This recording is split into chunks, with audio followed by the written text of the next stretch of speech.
कई बार दर्द आपको इसलिए नहीं मिलता साहब क्योंकि आप बुरे हो, बल्कि इसलिए मिलता है क्योंकि आप समझ नहीं पाते कि अच्छा रहना कहाँ है। सबसे ज्यादा गरीब तो वो है जनाब जिसकी सारी खुशियां ही दूसरों की मर्जी पर निर्भर करती हैं। किस किस को आपकी चाहत है ये मायने नहीं रखती, बल्कि कौन आपको अहमियत और सम्मान देता है ये मायने रखता है। किसी ने मुझसे पूछा कि बदलना किसे कहते हैं। मैं सोच में पड़ गया साहब, मिसाल किसकी दूं, मौसम की या अपनों की। भरोसा, ईमानदारी और सम्मान, इन तीनों में से किसी एक के साथ भी खिलवाड़ होने पर आप इन तीनों को ही खो दोगे साहब। आज के जमाने में खुश वही इंसान है साहब जो मतलबी बनकर जीता है। खामोश चेहरों पर हजारों पहरे होते हैं, हंसती आंखों में भी जख्म गहरे होते हैं। जिनसे अक्सर रूठ जाते हैं हम, असल में उनसे ही रिश्ते गहरे होते हैं। हमने हर रिश्ते को बचाने की कोशिश की थी साहब, लेकिन टूटे वही जिनकी हमें बिल्कुल भी उम्मीद नहीं थी।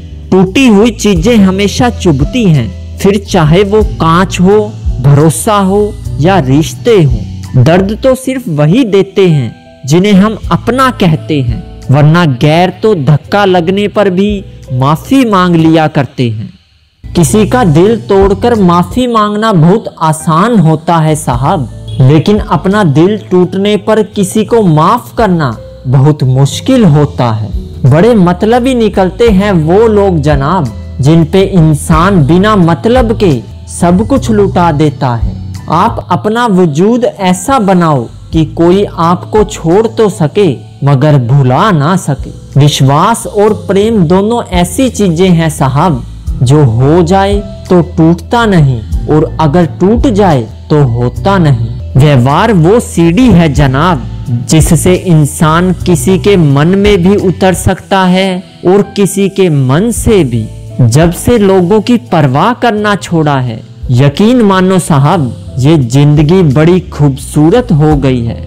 कभी कभी अपने ही अपनों का ऐसा तमाशा बना देते हैं कि वो अपने कहलाने के लायक ही नहीं रहते। अपना कसूर दूसरों के सर पे डालकर कुछ लोग समझते हैं कि सारी हकीकत ही बदल गई।